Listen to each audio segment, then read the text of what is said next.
Let me start by saying this. I foresee that I might take breaks in between today's session, and that's because of what happened yesterday. What happened yesterday, right, was that we're having a fantastic time. We listened to this recording about Eastern minorities being involved in Biafra, and then we got on to reading certain materials, and somewhere in the middle of that, I just couldn't go on because it was too gory. The kind of thing we're discussing was terrible. And so we said we're going to talk about it today. We're going to have a full session on it. So what we're discussing today is the Eastern minorities experience in Biafra. Let me start by saying this. This does not in any way cancel what Ibos went through. This goes without saying, by the way, but for some reason I have to explain. A gentleman came here the other day and said, have you seen anything conflicting in things that you read? For instance, the folks from the south say that Ibos forced them to join Biafran army. But he said his own uncle too was forced, but his uncle was Igbo. And I said there's no contradiction there. Someone from Akwa Ibom says that he was forced to join the army, and there are many, and there are videos of them, by the way, speaking way back in the 60s, 68, 69, said they were forced to join the army.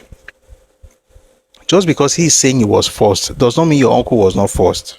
Your uncle's story is different from his own story. And your uncle's experience should not stop him from sharing his own experience.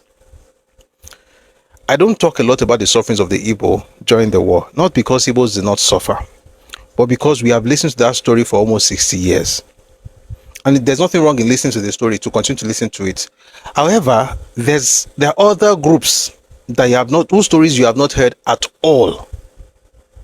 And because you do not know what happened to those people, we act generally as Nigerians based on that single narrative, and then we tend to pander to one group. I'm not saying it's bad to acknowledge what evil, terrible things happened, in Igbo land. It was bad. And we read it here before, by the way. But it's terrible. But I don't spend too much time on it because we've heard that story since 1967. 66 to be fair, if you go back 66. So we've been hearing it for 60 years.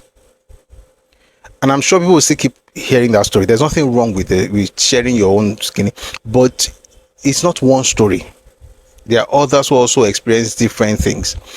And until we listen to those people, you will think only one group is a victim. You have this sole victim narrative of the Nigerian experience. There's nothing so-called. There's nothing like that.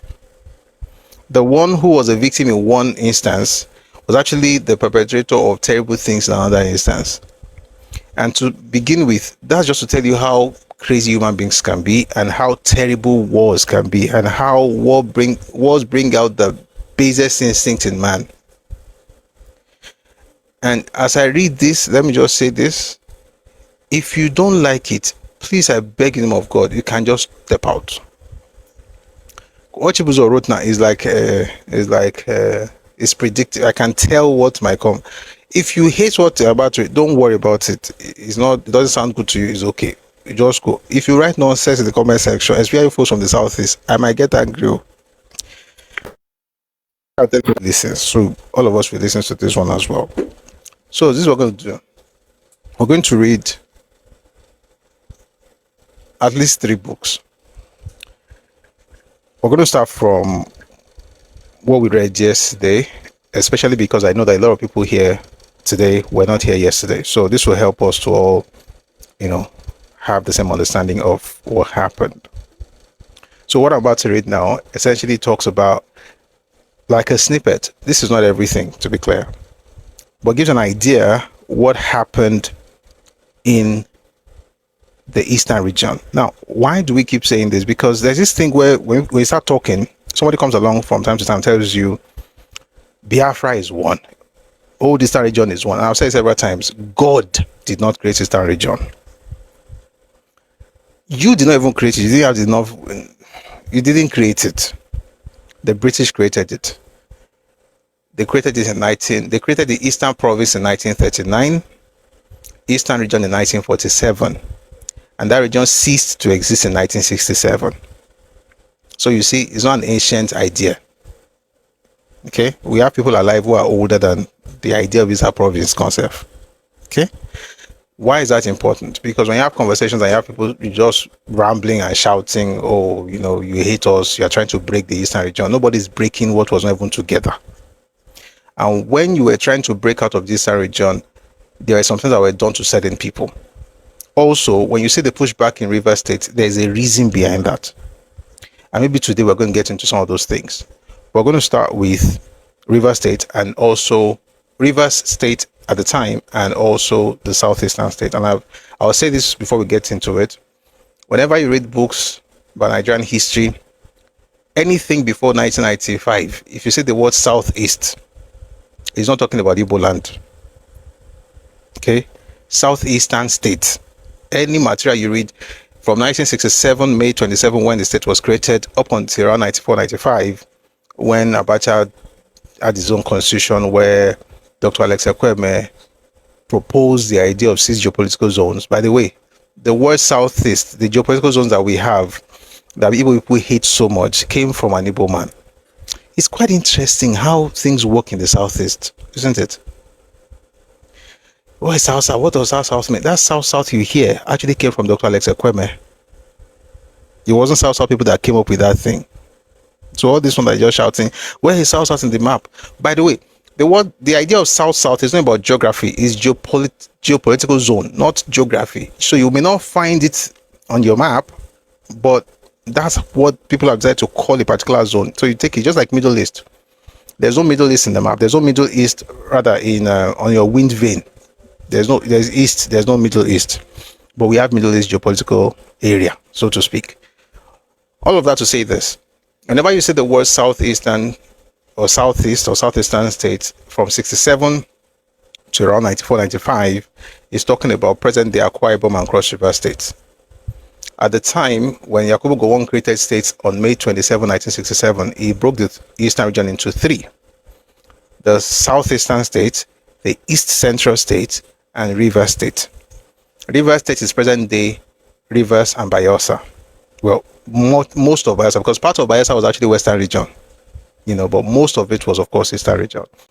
And then Southeastern State is present-day Akwa Ibom and Cross River State. East Central State is what you call Southeast geopolitical zone today. Abia, Anambra, Ebonyi, Enugu, and Imo. They are the East Central. They were the East Central State, and we call it Southeastern region today. Because at some point you're going to hear the word Southeast. That's what it means. So let's start with what happened in Rivers by reading the book by Elechi Amadi. Elechi Amadi was an Ikwere man, and he wrote a book called Sunset in Biafra. If I want you to just try as much as possible to not give us wahala. If you are from the Southeast here and you are here to be angered or anger people, please. May God just please, I'm begging you now, please don't disturb us. God bless you. All right, let's get into this. So this is Sunset in Biafra by Elechi Amadi. Let's start what happened with their land before we start talking about the violence.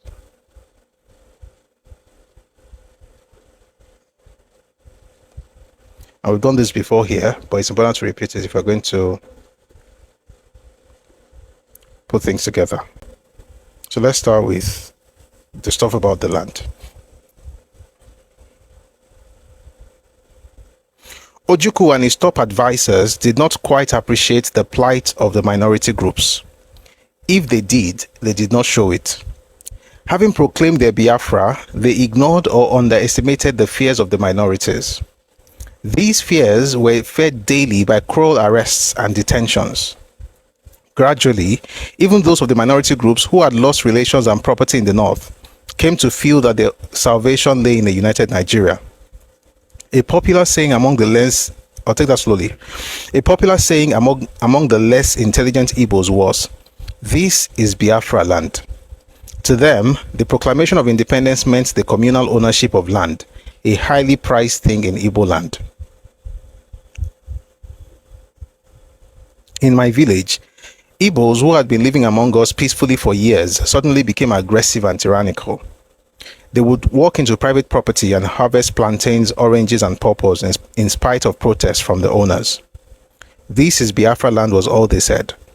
A palm cutter who had hitherto been exploiting my family's palm plantation for a rental refused to pay any more rent. Soon, Biafra was proclaimed on 30th May 1967. The war started on July 6, 1967. What was more, he walked fearlessly on to my family land and cleared a considerable chunk of it for farming purposes. When I confronted him, all he said was, "This is Biafra land."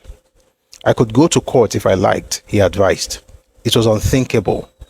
At this time, the customary courts were corrupt and scandalously inefficient. Further, they were handicapped by a racket which they could do nothing about.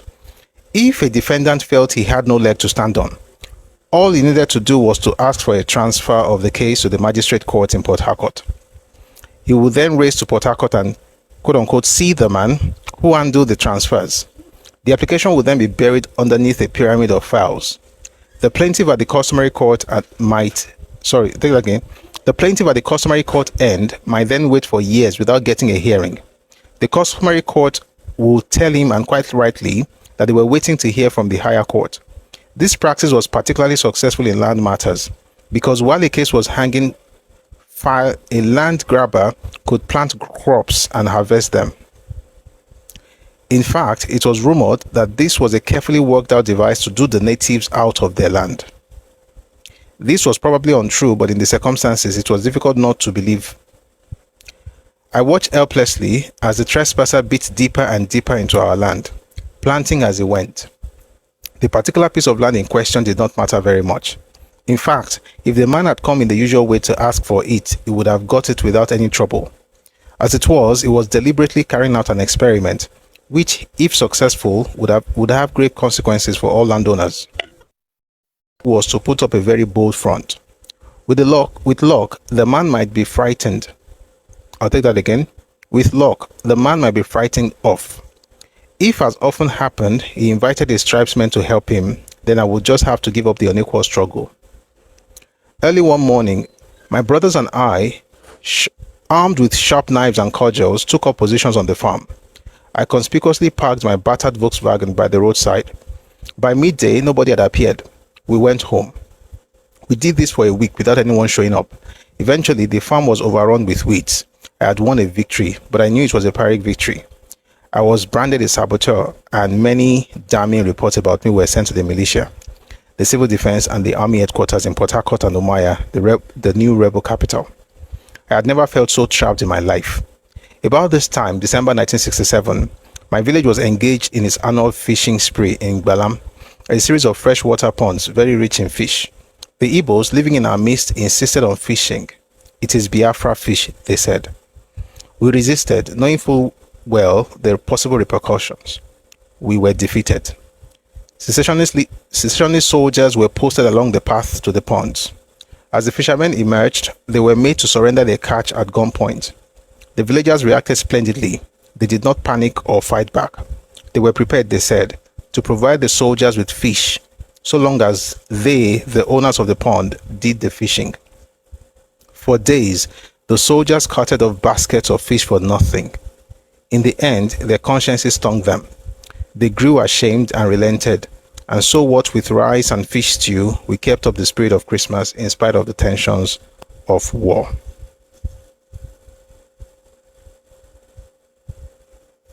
I'm not going to read everything in the book, but that just gives an idea how people's lands were taken and how even fish was called Biafra fish. And I like what he started with. He said that Ojukwu and his top advisors, who Nebogram Douglas referred to as the Nnewi clique, he said they did not appreciate the plight of the minority groups. If they did not show it. Who said that? Elechi Amadi. I think it's something, by the way, this book is actually quite, the author was quite gracious, even in his writing. So I find it very funny when I see people from the Southeast, saying the book is bad and all those things. I think it was very gracious. Maybe they've not read it, to be honest. If a book doesn't praise Ibos or say that they are victims of everybody, then that book is terrible as far as they're concerned. But generally speaking, I think it was very gracious. It sounded like somebody who had healed from the terrible thing that happened, and I think it's a good example for all of us. But let's read on. By the way, thank you very much, MDA on YouTube. Thank you. If you're on YouTube, please like and subscribe. Thank you very much. All right, so you've heard about the Biafra land and Biafra fish. Now let's go on to what happened close to Port Harcourt. On the night of Tuesday, April 2nd, 1968, there was prolonged rifle fire not far from the village. Although Port Harcourt was now being encircled by federal troops, I did not think they could be anywhere near my village at that time. Still, the intermittent shooting disturbed me. The next morning, we were told that some federal soldiers had been killed in a skirmish. There was to be a general combing to ensure that no enemy soldiers were hiding anywhere. Villagers were urged to go and have a look at the slain enemy soldiers so that they would realize that the victories claimed over the radio were not mere propaganda. Joining the considerable stream of sightseers, I reached a large pit into which waste crude oil from an oil well had been diverted. Floating on the oil were many bloated bodies turned face downwards. Blood was still oozing out from bullet holes in some of them. None of the dead wore any uniform. They were dressed in singlets, shirts, and wrappers. The ground around the pit was beaten down, much like a recently used wrestling arena. The sides of the pit bore the marks of hands and feet that had vainly tried to claw their way out. For a while, I gazed tongue-tied at the sickening sight. Then I began to count the bodies. I stopped at 160 and guessed that there must have been at least 200 bodies. Who were these men who went to war in wrappers? The next day, the secessionist radio announced that a waterborne attack on Port Harcourt had been repulsed and that the enemy had suffered heavy casualties. Then the truth came out. The victims were in fact natives of a riverine village. They had been carted away and slain 30 miles from their home on the pretext that they were aiding the enemy. The message was clear. No one was safe. Anyone not in sympathy with the rebel cause could be carried away, shot in cold blood, and labeled a federal soldier. There was a regular picnic at the scene of the massacre. Thousands of sightseers traveled down from Port Harcourt and elsewhere to have a look at the corpses. A man who had escaped was later combed out. Dry leaves clung tenaciously all over his oily body. He looked like a Papageno, the Birdman in Mozart's Magic Flute. After 3 days, the bodies began to stink terribly. I lodged a complaint with the health authorities, and a bulldozer was dispatched to fill in the pit of death. For me, this incident was easily the most harrowing in the entire war. It brought out the horrors of war in their full nakedness. From that point onwards, the life of anyone who openly opposed the secessionists was not worth much.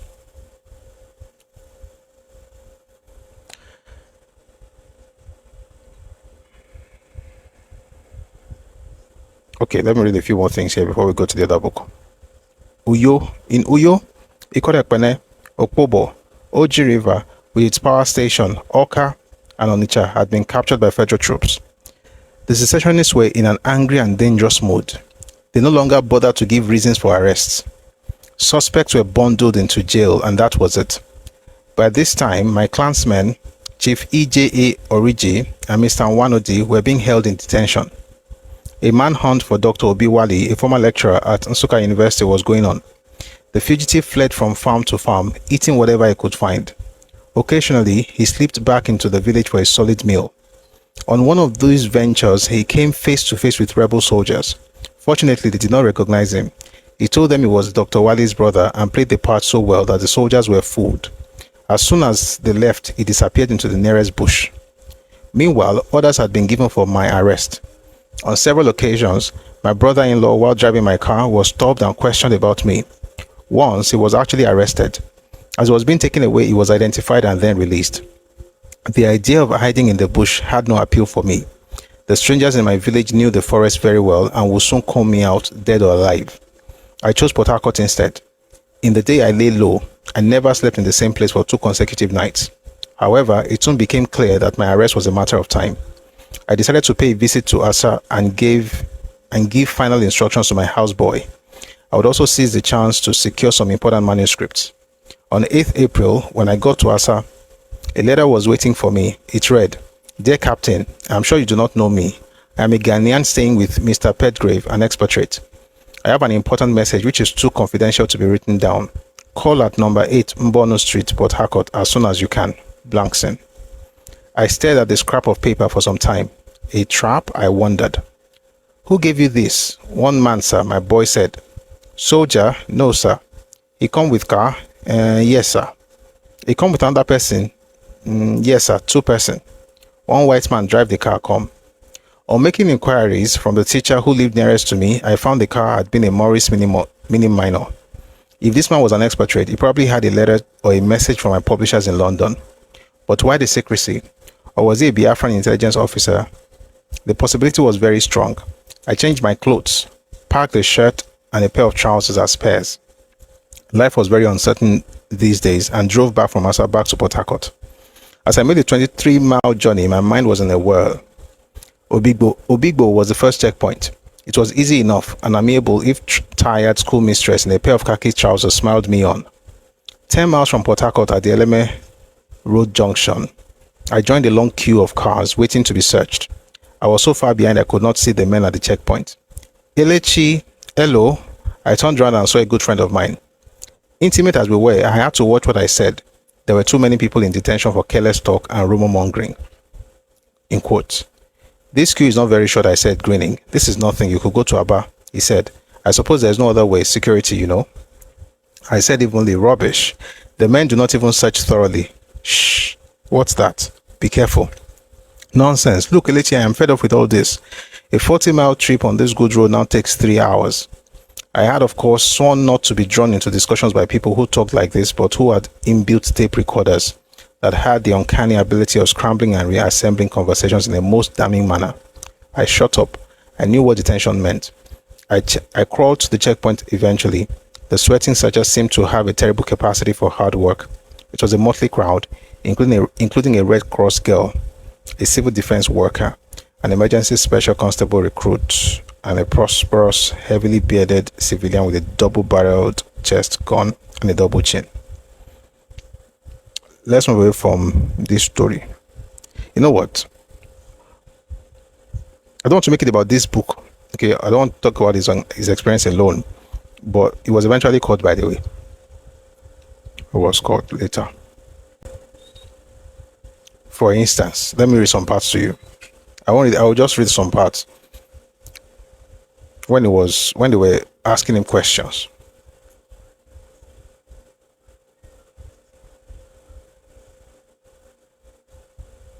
Okay, let's read from here.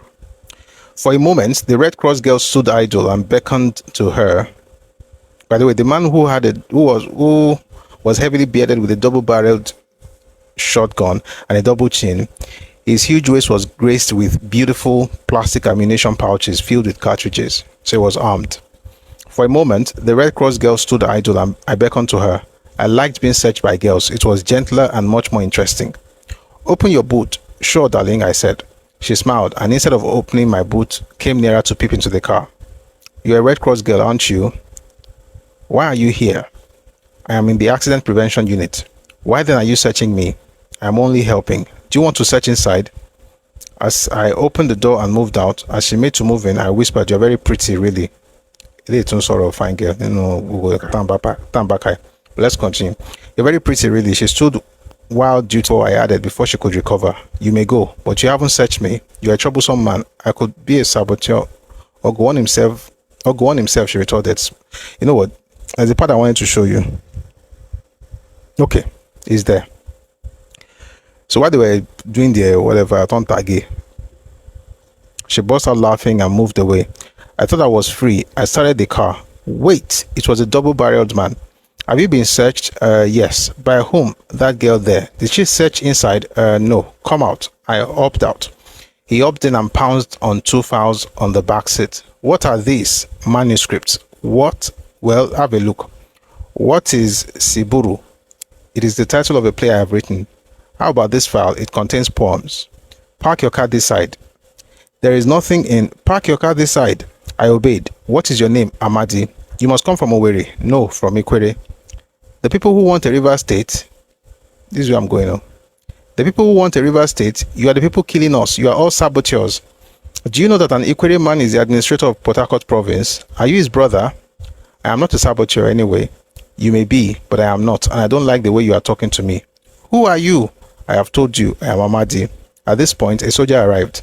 Let him go, he told the bearded man. I was relieved. I started the car once again. Give me a lift to the town. Give me a lift to town, the soldier said. Now I understand his kindness. Come in, I have a load there, and so on and so forth. So that's like the comedy before the deep stuff. So that's basically LH Amadi's experience. By the way, it's a lot. Eventually it was caught, and then they had conversation and all those things. So if you want to understand everything that happened, get Sunset in Biafra. Okay? What happened with the Ghanaian, that's not today's topic, okay? So let's go to, what we've learned from it, after Biafra was declared, Igbo folks could go into any farm in Rivers area and take over that space and shout it is Biafra land, no matter what you said. And even when they were trying to fish in December, they said it was Biafran fish. And they were going to actually fish themselves, but the natives refused. They said, you know what, we're going to fish and give it to you because this is our own. And of course, after a while, their conscience was pricked. Anyway, the point is, so we've heard about those things. We also heard about the 200 people whose bodies were floating in the oil pit near Port Harcourt. And that Radio Biafra told everybody that those people were actually Nigerian soldiers, right? And that they had killed them, and things like that, only for natives to discover that these people had wrappers and singlets on. How on earth are you going to be a Nigerian soldier wearing wrapper and singlet? It was later on they discovered that these were actually natives of a neighboring village, and they had been brought there and killed by Igbo soldiers. Now, this particular case was actually repeated by another author. He published his own book in 1968. The one I just read right now, Sunset in Biafra, was published in 1973. But there's another book published in 1968 titled Ojuku's Rebellion and World Opinion. It's a bit more graphic. And then there's another book again that I'll probably read once we're done with this one. But let's go to Neil Graham Douglas's Ojuku's Rebellion and World Opinion. Like I said yesterday, you'll find Ojuku's Rebellion and World Opinion in the learning section. Okay? It's free, by the way. You don't have to pay. But if you want to buy books, you have to go to Redomi Books. But if you want some of the free stuff we have, you can go to Redomi Global on Telegram. Having said that, let's read Neil Graham Douglas. Why do we need to read this? Because he was the Attorney General of the Eastern Region, working with Ojukwu before Biafra was declared. And he has a very interesting perspective as far as this whole issue is concerned.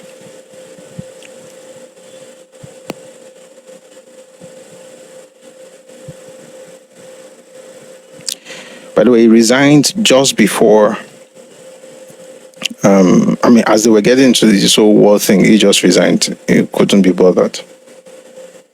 And I think he did the right thing, by the way, because he didn't believe in that nonsense they were doing. I talked about it in the earlier pages, but let's go on. Now we get into what really happened. On February 24, 1968, pursuant to an address delivered by a civil commissioner in the quote-unquote government of Biafra to the people of Port Harcourt, and to a plan for the systematic extermination of all the notable peoples of Rivers and Southeastern states origin, in and around Port Harcourt, drawn up by some well-known Igbo professionals and businessmen. As a first step, the buildings and other properties of some 12 Rivers people and one Southeasterner in Port Harcourt were destroyed by mobs of Igbo demonstrators, in most cases by burning. As might be expected, mine led the rest. 2 of my buildings, one of them my residence in the city with all their contents, including my entire law library, office equipment, a variety of documents, furniture, a motor car, and various items of personal charters were destroyed. The reason? Every Riversman or Southeasterner was ipso facto a saboteur, and yet we were all supposed to be fellow Biafrans. Then on the following day, I was arrested at Abonema. So that part, I think we explained that yesterday, so I'm not going to spend too much time on it.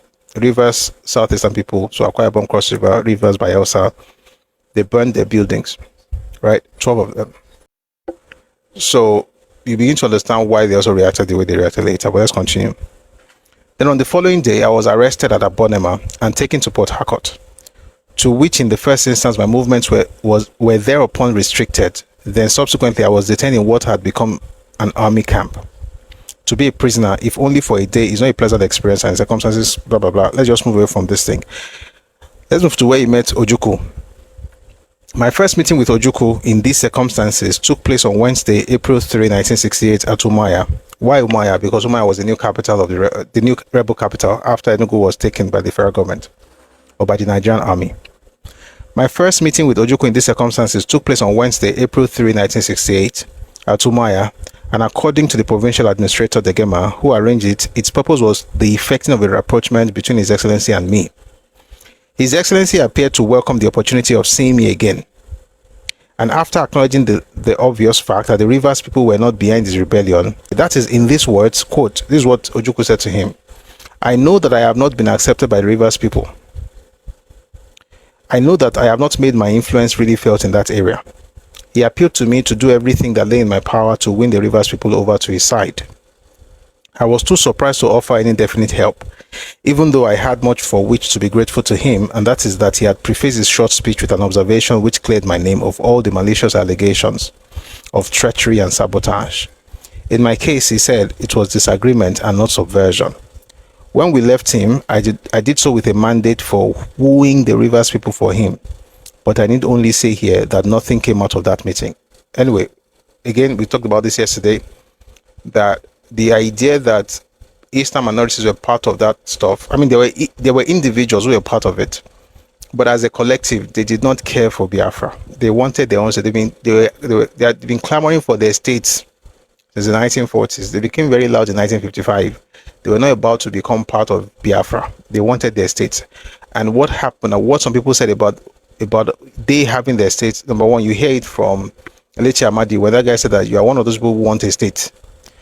But it didn't really go deep. By the time we get to the third book, you see what one of the Igbo administrators said to folks in Calabar what they would do before they got a state of their own. So they wanted to be away from the Ibos, wanted to have their own space, just like the people in Southern Cameroon had broken out of Nigeria because of the treatment they got from the Ibos, the 1940s and 1950s. Anyway, in this particular case, it's very clear that the Rivers people did not support Ojukwu, and in the middle of the war, this was in April 1968, Ojukwu was telling Nebogam Douglas to help woo his people to support the cause.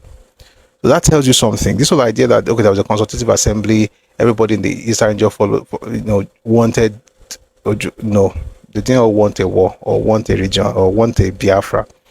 Biafra was the product of a man's ego and the ambition of that particular man and the desire of a clique that worked around him. And then it was supposed to also help to accomplish something for his ethnicity, not for the region called Old Eastern region. It was for his ethnic group. All right, we're going to read very fast now. I'm trying to read some of the things we read yesterday, so that those who were not here would be able to be up to date. A few days later, this is the Graham Douglas, former Attorney General of the Eastern Region. A few days later, I was physically detained in the army camp, in which for some weeks I had a sepulchre for a home. Then on Saturday, May 4, 1968, I was taken up to see Ojukwu again at Umuahia. This time taken there by 2 armed policemen, as if I were a dangerous criminal. This second meeting, the purpose of which was for the head of state of the Republic of Biafra and commander-in-chief of the Biafran Armed Forces to pronounce his verdict on me, was less dramatic, but more revealing than the former. On the case before him, his verdict was that all the allegations against me, which had been the reason for my detention, had not been substantiated, and that he had ordered that I be released. He then reiterated his earlier statement: disagreement, yes; subversion, no. And he went on once again to appeal to me to do everything possible to get the Rivers people to support him. That was my chance, and I took the opportunity of reminding him that I had warned him of the probable consequences of his intended course of action, and that it did appear that I had been proved right by events. So he said, last thing, he says here, I then went on to say a few words about marshalling the support of the Rivers people for him. And in this respect, I was blunt in laying bare before him the atrocities which his soldiers and other agents had consistently perpetrated upon the innocent, defenseless people of the Rivers area, as a result of which the people had, if anything, become bitter towards his regime. I mentioned a few of the atrocities of which I was personally aware, highlighting them with the public execution without trial of 2 persons, accused of taking food to federal troops somewhere in the creeks at Abonema on Sunday, March 31, 1968. The provincial administrator thereupon remarked that the summary execution of suspects had been authorized by the highest authority in Umaya, but this did not draw any note of surprise or evoke any refutation from the head of state, which means he probably told them to do what they did because he didn't have surprise after he was told what happened. Being aware of his indifference to human suffering, I was not altogether surprised by the complete absence of disavowal on the part of Ojukwu when I was cataloguing the atrocities.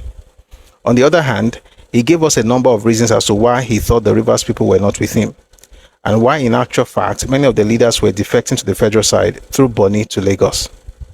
It was a matter of quote-unquote simple arithmetic, he said, and having regard to the fact that the odds were in Gowon's favor rather than in his, they are chosen to go on Gowon's side rather than his.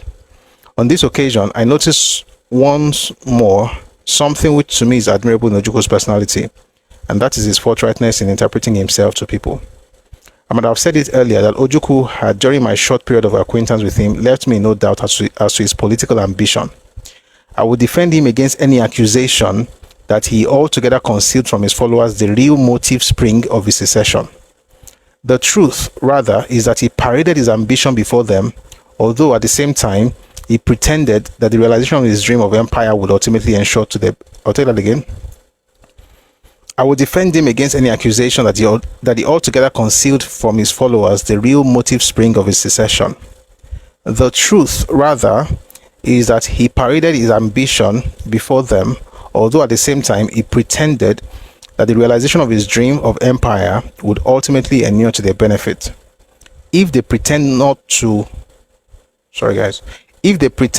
have understood him, they must blame their misconceptions not upon him entirely, but on a natural group tendency not to examine, criticize, or query, or else they must acknowledge their self-deception. What is he saying basically? What he's saying here is that you can't say you did not know that Ojukwu was doing this because of his ambition.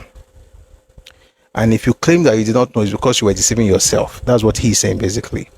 That everybody knew that he was trying to build an empire for himself.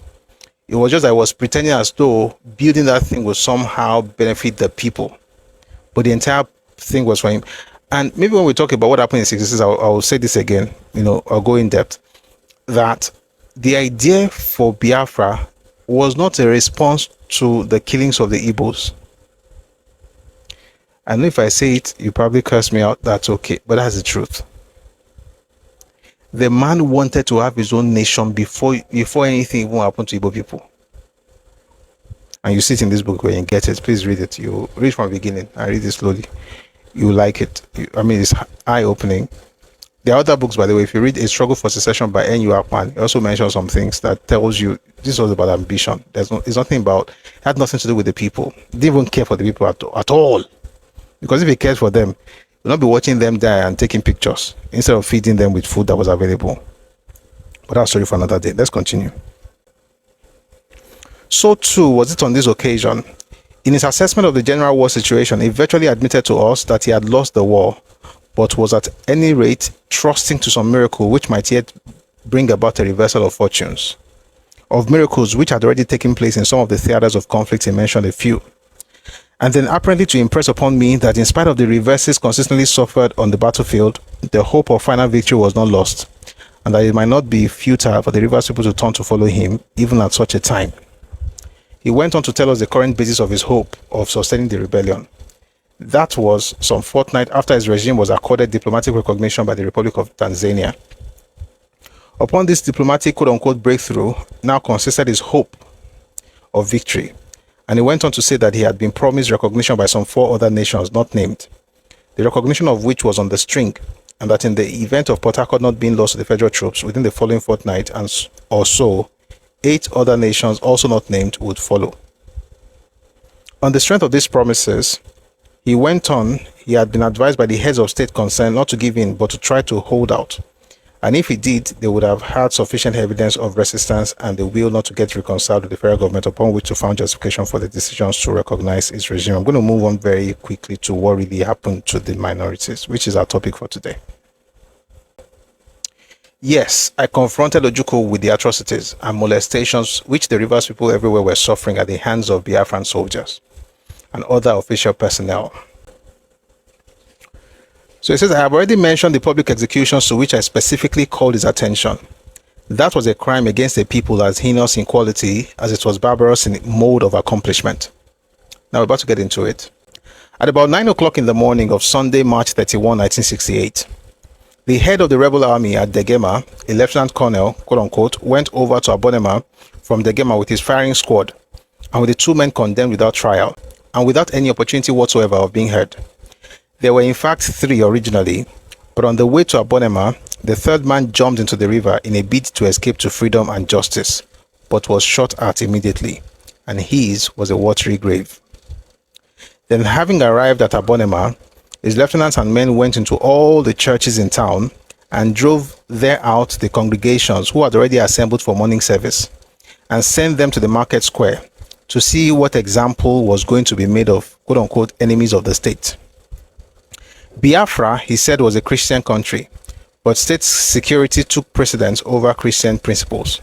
And so a crowd of some 10,000, including the very old and the very young, having gathered in the marketplace, he produced the 2 condemned men, accused them of having taken food to Nigerian soldiers somewhere in the swamps, not very far from Abonema, and notwithstanding their protestation of innocence, ordered his firing squad to open fire on them at once, and so they died.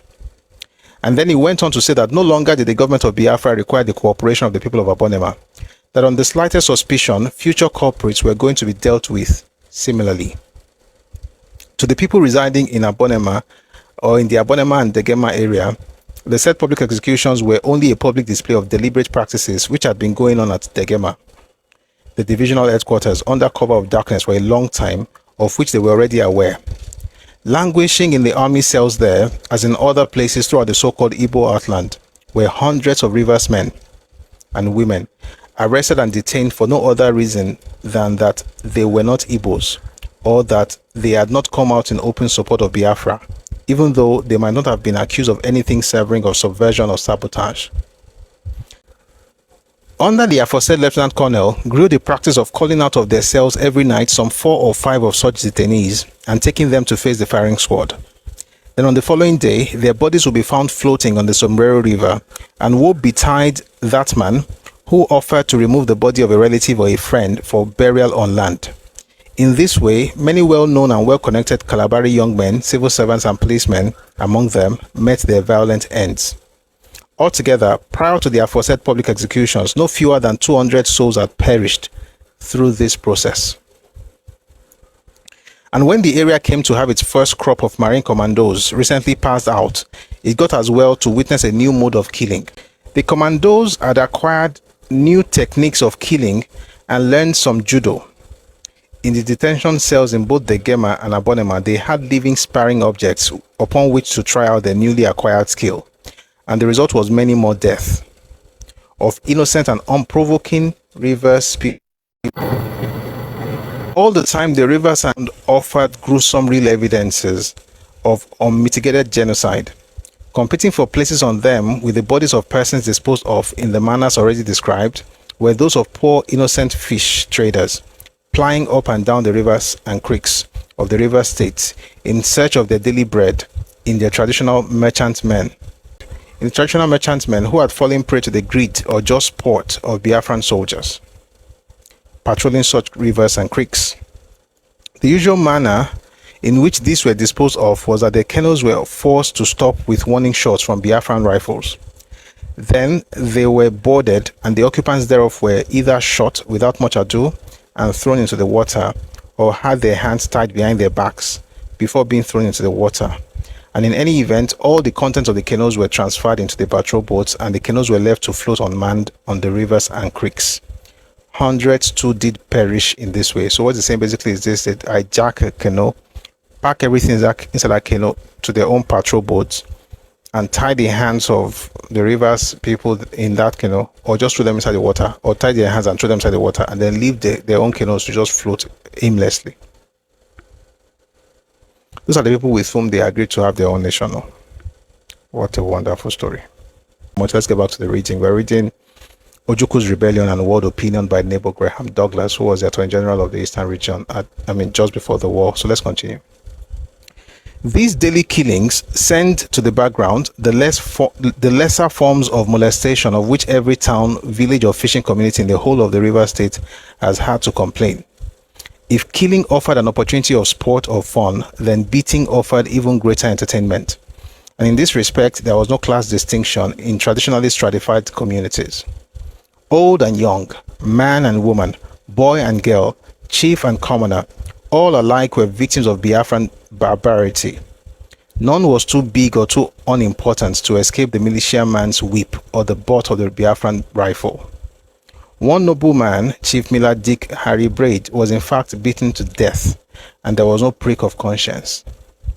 Then there was a seizure of money and foodstuffs from poor women traders in both the town markets and on their way from the occasional Ikwere markets. So this is people you're not going to tell that they're Igbo. All right, let me read again. There was seizure of money and foodstuffs from poor women traders in both the town markets and on their way from the occasional Ikwere markets, the traditional sources of supply of foodstuffs for the Kalabari area.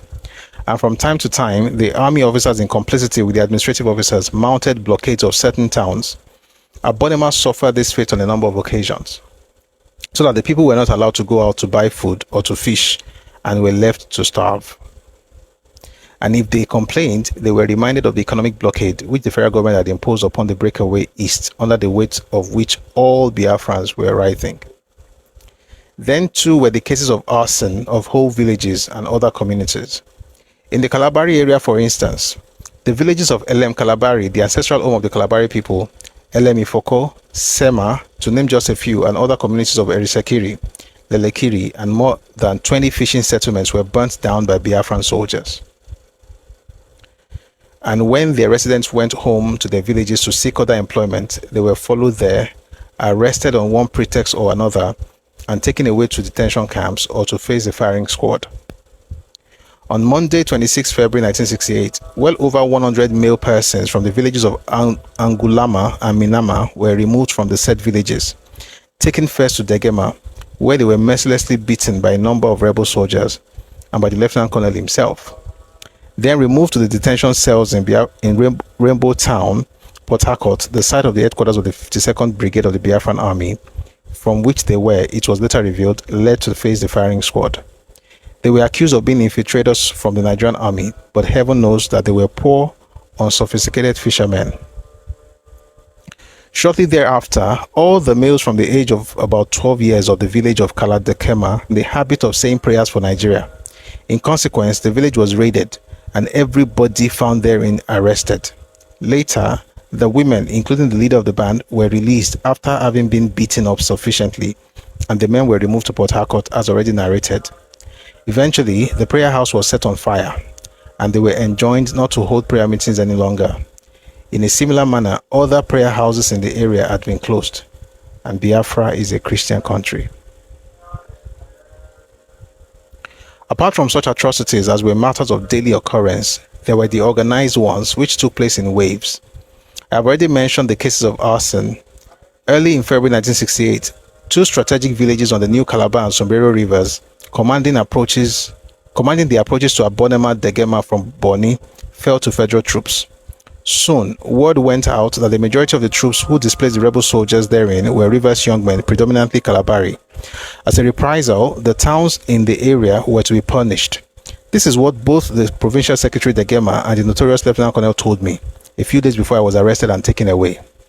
As a result, the entire population of Bakana, one of the three principal towns of Kalabari, amounting to some 10,000 persons, was removed. They took 10,000 people out of their own ancestral land. They were removed. Okay, sorry, it says here, as a result, the entire population of Bakana, one of three principal towns of Kalabari, amounting to some 10,000 persons, was removed therefrom and sent to various places in the Igbo heartland, to such places as Umaya, Oweri, Abiriba, Ozuitem, and so on, where no provision was made for their housing and feeding. Some died in the process, and a number managed to find their way back to Port Harcourt area, where friendly Ikwere villagers found them accommodation. But all the men of military service age were taken away, and up to the liberation of the Port Harcourt and Degema areas by federal troops, nothing had been heard of them. That was towards the end of February.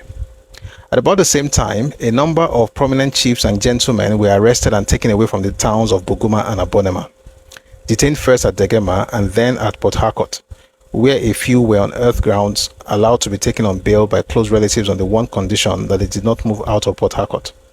Fortunately, such persons were physically liberated by federal troops when they took Port Harcourt. These were followed shortly after by the arrest and removal of about 100 of the leading male citizens of Abonema. These are now languishing in concentration camps in Umaya, Oweri, in some Mbise villages, and so on. Heaven knows how many of them are still alive. There can be no end to a catalogue of Biafran atrocities in the rivers area. Those I have set out are those of which I have first-hand knowledge. Of some, I was an eyewitness. All this happened in the Kalabari area, but every other area in the river state has its own stories to narrate. At the time I was confronting Ojukwu with the atrocities, there must have been no fewer than 6,000 detainees from the river state in various concentration camps throughout Igbo land. And there were the innumerable thousands of rivers people seeking refuge from the depredations of Ojukwu soldiers in various refugee camps in the Midwestern states, not to mention those who had been able to get to Lagos. From subsequent indications, I believe the number of rivers detainees in Ojukwu's concentration camps has reached the 10,000 mark. After my own arrests and removal to Port Harcourt, I was kept under surveillance during the period preceding my actual physical detention. And during that period, like other rivers people in Port Harcourt, I was shocked by news of the treatment of the River State villagers of Bolo and Ogu in Okrika clan and One in Eleme clan. Or One in Eleme clan. On or about March 27, 1968, after what came to be known as the Battle of One, all the inhabitants of those three villages were taken to the Rainbow Town headquarters of the Biafran's 52nd Brigade in Port Harcourt. The men were separated from the women. What happened to the latter, I did not hear. Presumably, they were sent to refugee camps in Igbo land. The men, upwards of 300, I saw at Rainbow Town myself. They were detained there, accused of having offered facilities for military operations in the area to federal troops. But soon they became Hausa soldiers. These were the people that Leche Amadi was talking about. I'll connect the two very soon. Just stay with me. So they were detained, accused of having offered facilities for military operations in the area to federal troops. But soon they became quote-unquote Hausa soldiers. And before long, all Port Harcourt was talking about the Hausa soldiers, whose bodies floating in a crude oil pit in an Ikwere village, not far from the city, had offered entertainment to credulous Igbo men and women in and around Port Harcourt. What did Leche Amadi say? It was an Ikwere village close to Port Harcourt, where he said they saw bodies of people wearing singlet and wrappers, and he counted 160, and there must have been 200. Well, Graham Douglas is saying there were actually about 300 men, Hausa soldiers, wearing wrapper and singlet, and their bodies were now floating on an oil pit, or in a crude oil pit, I meant to say.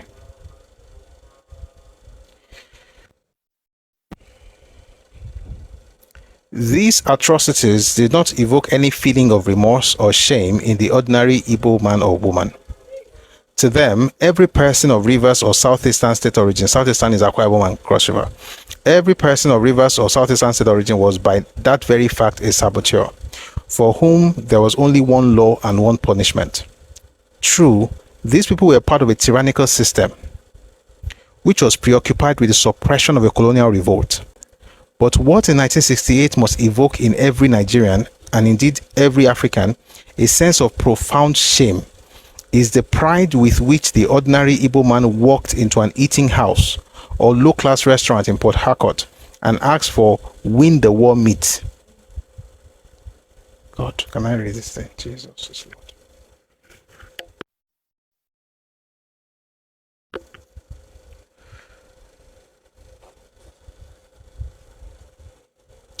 But what in 1968 must evoke in every Nigerian, and indeed every African, a sense of profound shame, is the pride with which the ordinary Igbo man walked into an eating house or low-class restaurant in Port Harcourt and asked for, quote-unquote, win the war meat.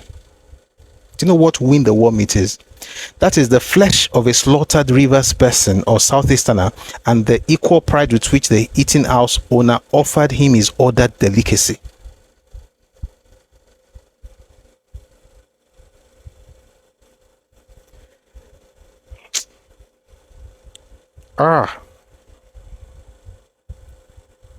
So Efik, Ibibio, Ogoni, Ijo, Ikwere, they are part of the win the war meat package. This was why I stopped yesterday. This is part of the reasons I stopped yesterday. I had to. How do you hit human beings?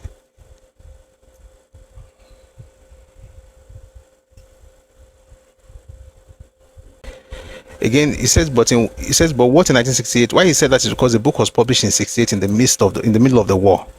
But what in 1968 must evoke in every Nigerian, and indeed every African, a sense of profound shame, is the pride with which the ordinary Igbo man walked into an eating house or low-class restaurant in Port Harcourt and asked for win the war meat. That is the flesh of a slaughtered rivers person or southeasterner, and the equal pride with which the eating house owner offered him his ordered delicacy.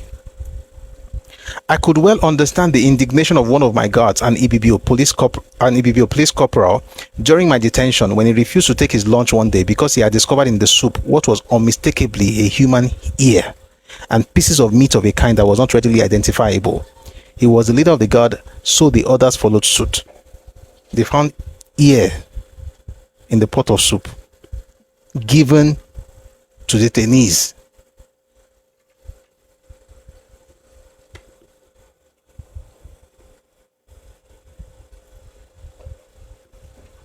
Do we care about this news? No, we don't. It's other one people saying, I'm the victim of the war. Everybody's not saying, sorry. These people also have their own story. And it was not only the men who frolicked in these sadistic escapades. For instance, female Biafran civil defense workers were just as ruthless as their male counterparts in the punishment of recalcitrant rivers people.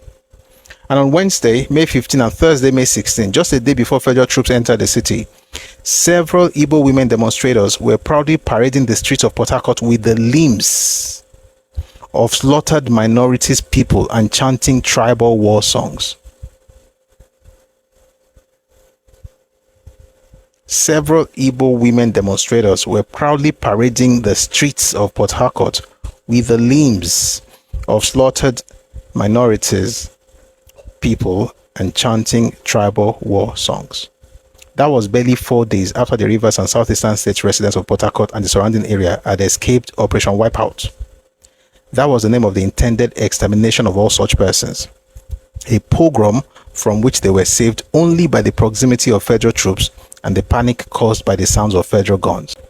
Listen, folks from the Southeast need to know these stories. Maybe if they know, they'll be a bit calmer with this, the way they just talk anyhow. Maybe they will be, because the way they are acting, it be like I said, people act in a way and you're like, do you want a repeat of the past? Do you get what I'm saying? Maybe if they hear these stories, this is why history is important. Not to demonize a group, but to remember what happened. Think about it. If these clowns are carrying microphone to Port Harcourt, if they hear this story, do you think they will go there and be telling them, you are Igbo, you are Igbo, you are Igbo, you are Igbo? You fed them their own meat. You fed them their brothers as meat in a pot of stew. They know what happened. Do you think you'll be going with microphone? You are Igbo, you are Igbo, Ikwede is Igbo. If Ikwede slaps your face, you know why he's slapping you now. Thank you for staying tuned. Someone says this thing has actually turned some parts in that region to cannibals. No, the cannibalism was actually there before this one. I don't like talking about that topic because if you go into some books, people cannibalism was seen in those places long before colonialism. Let me put it this way, long before this war. Let's just stay there. But there are reports of long before colonialism, by the way, in the 19th century. That's why I say I don't like reading some things. But I can tell you the books if you're interested, but don't be interested. The point is, cannibalism did not happen because of that stuff. Or, it happened before then. So it was a practice at the time. And I hope it's in the past now. I really hope so. Let me read that part before we had the issue earlier. It says it was not only the men who frolicked in these sadistic escapades. For instance, female Biafran civil defense workers were just as ruthless as their male counterparts in the punishment of recalcitrant rivers people. And on Wednesday, May 15 and Thursday, May 16, just a day before federal troops entered the city, several Igbo women demonstrators were proudly parading the streets of Port Harcourt with the limbs of slaughtered minorities people and chanting tribal war songs. That was barely 4 days after the Rivers and Southeastern States residents of Port Harcourt and the surrounding area had escaped Operation Wipeout. That was the name for the intended extermination of all such persons, a program from which they were saved only by the proximity of federal troops and the panic caused by the sound of federal guns. This is the background against which Ojukwu appealed to me to woo the Rivers people for him. These are the Rivers people presumably included in his newly founded terminology of disputed areas. If only he and his people knew how insulting the term is. First of all, why did not Ojukwu and his clique conduct a plebiscite among the people of what are now the Rivers and Southeastern states before he purported to... You know what, I'll not be using Southeastern again. I'll just be saying exactly what it means today, okay? Because I think it might be confusing. 1966 and early 1967 to canvass the notions of secession and solidarity. At Degema, at a meeting with chiefs and other representatives of the people, he was left in no doubt that the people wanted a state of their own and nothing else will satisfy them. At Okrika, it was worse than that. He was stoned. Like a true Christian missionary, and he left with what would have been an unprecedented humiliation from an Eastern dignitary, and his characteristic self-respect as at the time not retrieved his personal dignity.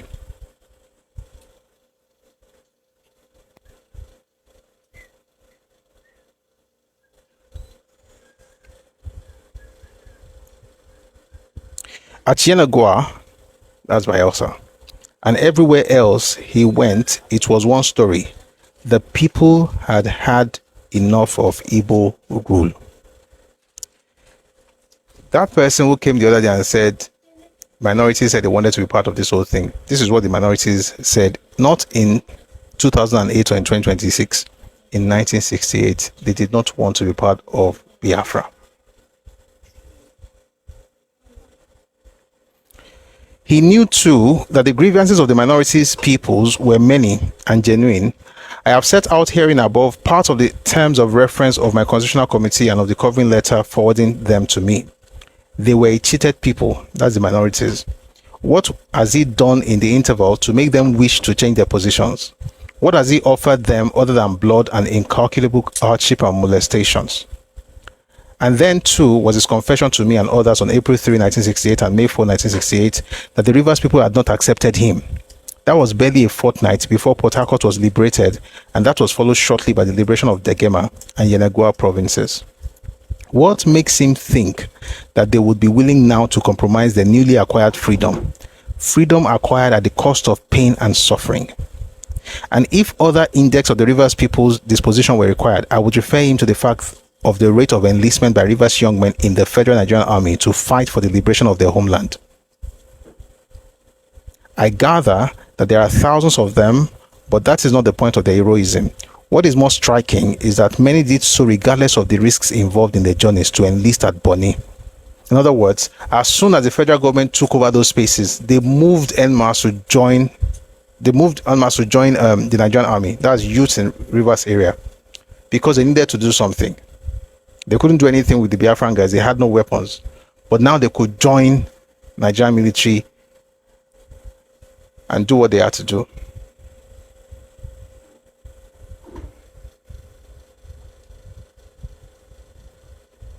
I'll read a few more things before I go to what happened in the other place.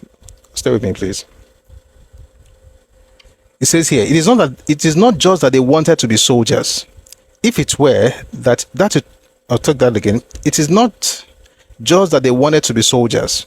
If it were that, it would have been very easy for them to enlist in the Biafran army. For in such a case, it would have cost them only 3 shillings to go from, say, Abonema or Buguma, and 6 pence from Bakana or Krika to Port Harcourt to enlist. But they preferred the hazardous journeys to Bonny through creeks guarded by Biafran patrol boats at the risk of certain death should they be discovered, quite undaunted by the fact that many of their near relatives and friends negotiating the same creeks for the same purpose had been killed, or in a few cases just captured by rebel soldiers on patrol. Theirs is an emblem of freedom from Ibo rule, which is the same as has caused many a rivers man or woman to languish in concentration camps in Ibo land. When you hear concentration camps, just think of Adolf Hitler and the Jews. Because sometimes it's better to use images that we are all used to. And White Kubo, thank you. You caught that.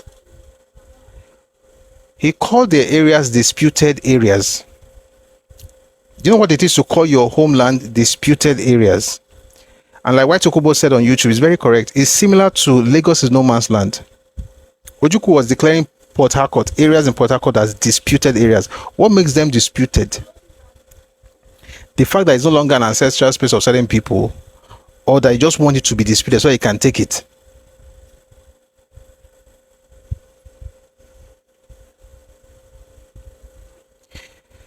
It says, yet the rebel regime of the East Central State now wants to determine by plebiscite the question of separating identity. See, by the way, this plebiscite nonsense are saying that people in South must vote. People in South do not have to vote anything, because the same thing happened in 68.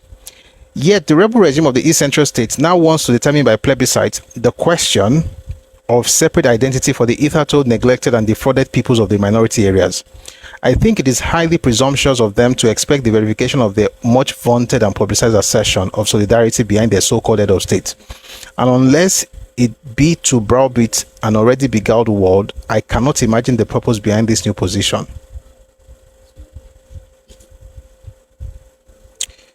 This thing is still long. But there's something I want to read here. I want to read something here before we move to what happened in the other part. It says here, stooges and a few chieftains who owe their incumbencies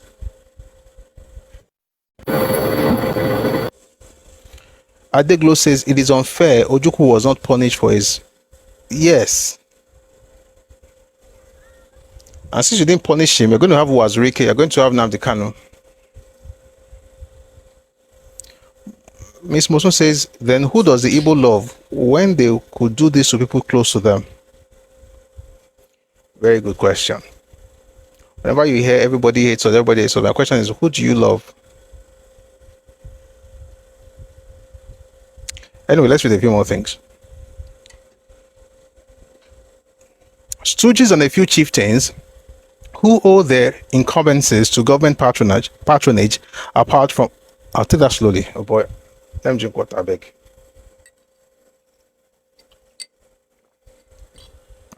Stooges and a few chieftains who owe their incumbencies to government patronage apart, I am sure that I would be expressing the position of the Rivers people at large if I stated that for them, the alternative to their continuation in the Federation of Nigeria is not Biafra, but the fragmentation of the country as a whole, and of the former Eastern region in particular, and their return to the conditions in which they were in the pre-protectorate treaty days.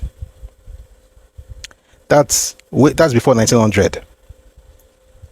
That would be a shame for history, for in a patently anti-colonialist era, there is at least one thing for which grateful people may yet pay compliment to colonial associations, and that is the welding into organized, collectively governed, and 20th century oriented political entities of hitherto culturally diversified, often antagonistic, and at times warring little communities all over the world. To take Africa back to the pre-Berlin Conference days, this is the threat posed to both African unity and civilization by Ojuku's rebellion. If it is Nigeria's misfortune to disintegrate today, and God forbid, who knows whose turn it may be tomorrow? And if the basis, listen to this, and if the basis upon which secession from Nigeria by the former Eastern region is sought to be justified is that there is no common consciousness binding the Ibos to the Yorubas, Hausas, and so on together, then one may confront the Ibos themselves with the fact that there is no such common consciousness binding them to the Ekois, Efiks, Ibibus, Ijos, Ikweres, Ogonis, and so on. And if self-determination is the platform, then it must be the same for the people for the Ibos as for the other formerly minority groups of the former Eastern region, or former Eastern Nigeria. In other words, if people are saying that they are not one with Yorubas, Hausas to form one Nigeria and want to break away, then surely they have to understand that they are also not one with folks in Ikwere and Ogoni and Ibibus and Ekois and Efiks. In other words, whenever you hear is my brother, it's because they want to take their land. It's not because they like the person. The folks in those areas, so you are not together. You don't have, as a matter of fact, the Ibos themselves do not have common consciousness before the colonial era. That's the truth of history. So and that's why I shudder to think that people haven't learned anything from the past, because I see here the nonsense today saying that they want to be Biafra and it's everybody. They won't spread their. So you see their map: 40 states, Kogi, Edo, Delta. So they've gone even beyond what their Lord and Savior Ojukwu had. They've gone outside that space. Parts of Benue, Akwa Ibom, Bayelsa, Cross River, Ibibio Land, Ogoni, all those places. They've cut all those places. Parts of Bayelsa rivers to be part of. The point is, if you really want self-determination, should you not be fighting for your ethnicity? Why on earth would you be forcing other people to be in your country? And you are saying that you want to break out of Nigeria because Hausa and Fulani and Yoruba and whatever, you're not together with them. Are you together with Ibibio? And you know the crazy part? I don't think the young guys of today in the Igbo whatever, I don't think they know what happened in the past. Maybe if they did, they wouldn't be. Because you killed people, cooked their flesh, and served their meat to their tribesmen.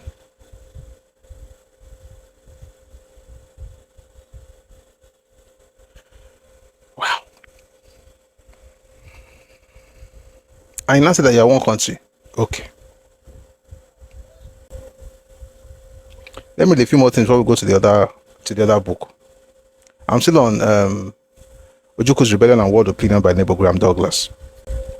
The Ibos are now a frustrated people, but the difficulty facing them is that they are under the sound grip of fear. Fear not so much the one induced by Biafran propaganda that if the Nigerian quote-unquote vandals were allowed to enter their towns and villages, they will be massacred to a man, but that of rebel sanctions should they be vocal in bemoaning their misfortunes and miseries and call openly for an end to hostilities in any event. Ever since the public execution of Major Ifajina and others, the first so-called saboteurs, the residents of the entire area still from time to time under rebel occupation have always trembled at the possibility of the extension to them of the stigma of saboteur. So they have always kept their feelings to themselves, except in cases where they think that there is nothing else to do than speak one's mind. That is to one who may rightly be taken into confidence. What is he saying here? He's saying that the folks, the Ibos themselves, were under the grip of fear, not so much from propaganda, but from what could happen to them if they set their minds, like what happened to Ifajina. And I dare to add Victor Banjo. And I think one of these days we're going to have another session of Victor Banjo. We did it last year, but now that I'm a bit more active on Twitter these days, and I noticed that like I said, Twitter is the den of Yoruba bots. What is Dinkusha or no? So I think people should be reminded of Victor Banjo, and that there's nothing inherently better in these clowns than Victor Banjo, that you are disposable. All these Yoruba guys that you cannot talk, but yeah, you're tribal, you are Yoruba, you don't even know what you're talking about. You are disposable. Supporting something against, you don't even understand, you're just fighting another person's war. All right.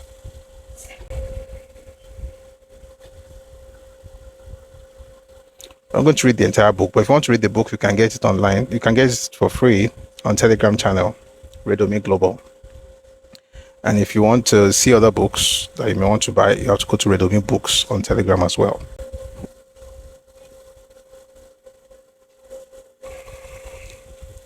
Let me read to you something I read before. But since we're talking about Eastern minorities, we read about Rivers and Bayelsa. Now let's read about Akwa Ibom and Cross River. I've read this here before, so you must have heard it before, but it's good to do it again.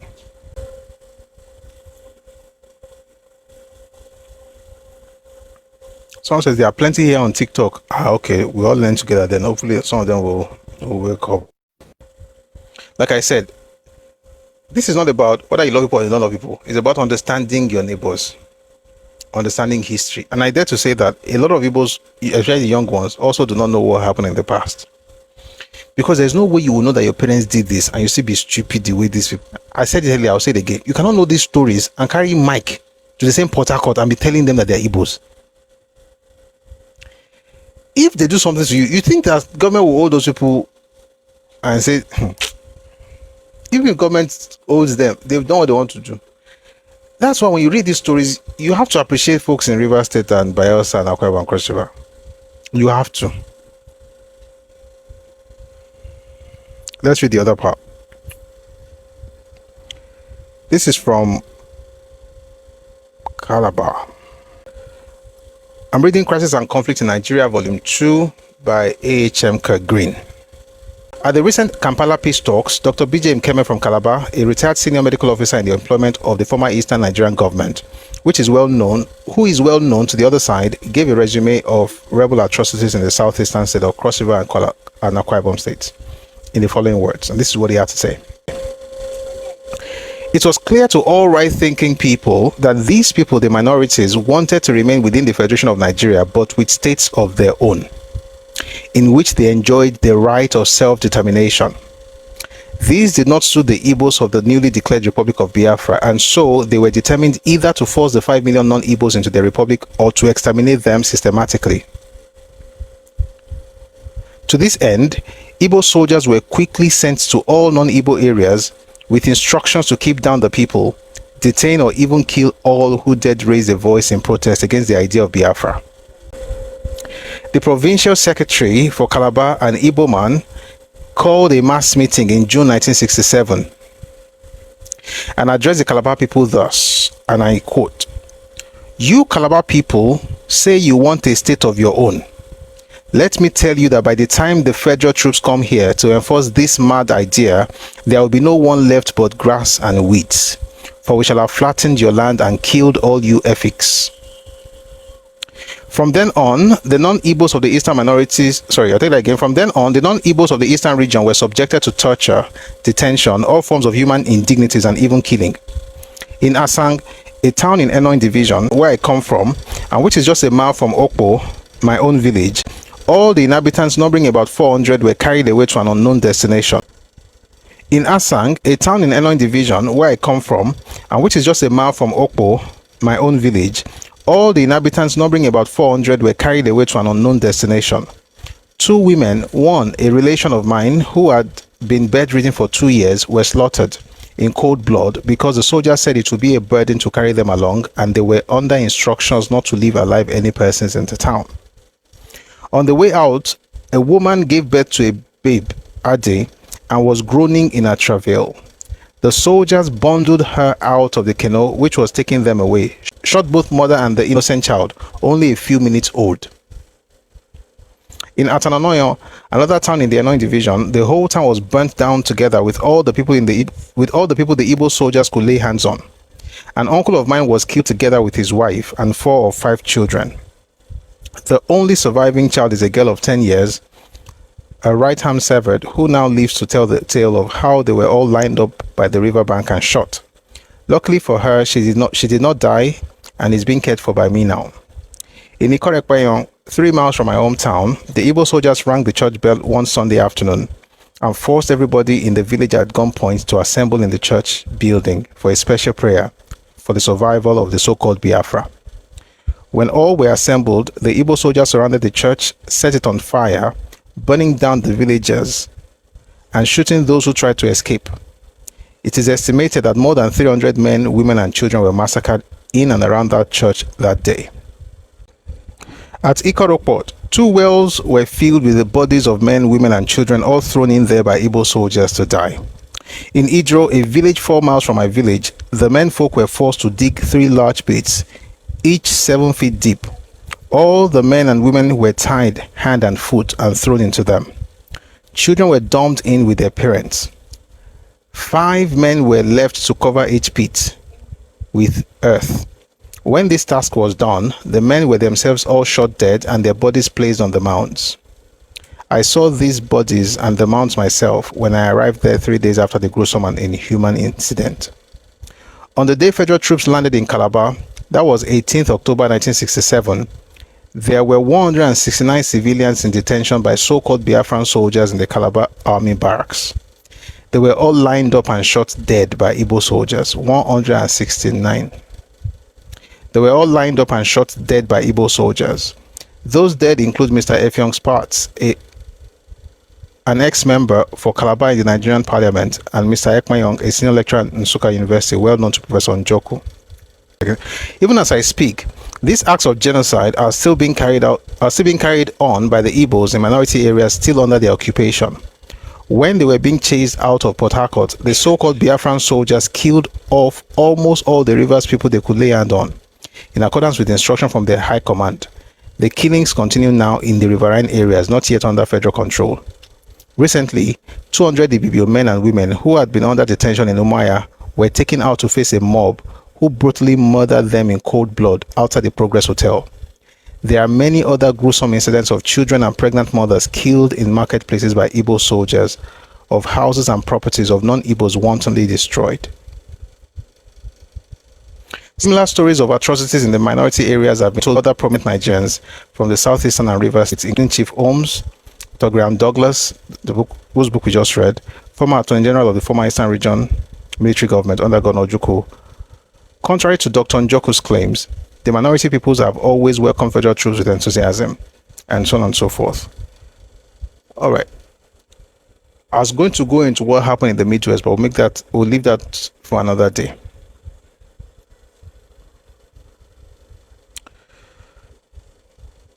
Why are we doing all of these things? We need to know what happened. Okay? One day we'll do something on what happened to soldiers that were caught by Biafra. What did Biafran army do to them? Maybe if people actually know these things, they'll conduct themselves with wisdom. Maybe the reason people are running haywire is because there's no connection to the past. Therefore, they are repeating the mistakes of the past.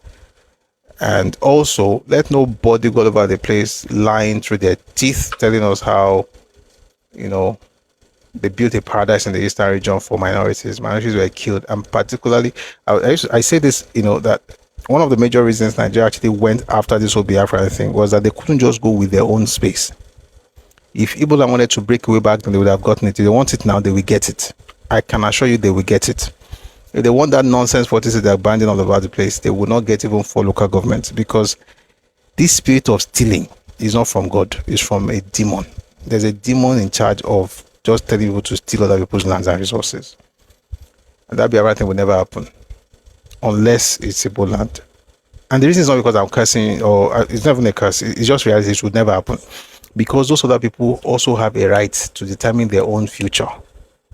They don't have to mortgage their future. They don't have to allow you to be the one to determine it, just like you don't want Nigeria to determine yours. I'll bring people up. There are other things. Maybe I'll read later. I won't take a break. Let's bring some people up and grab reactions. Please.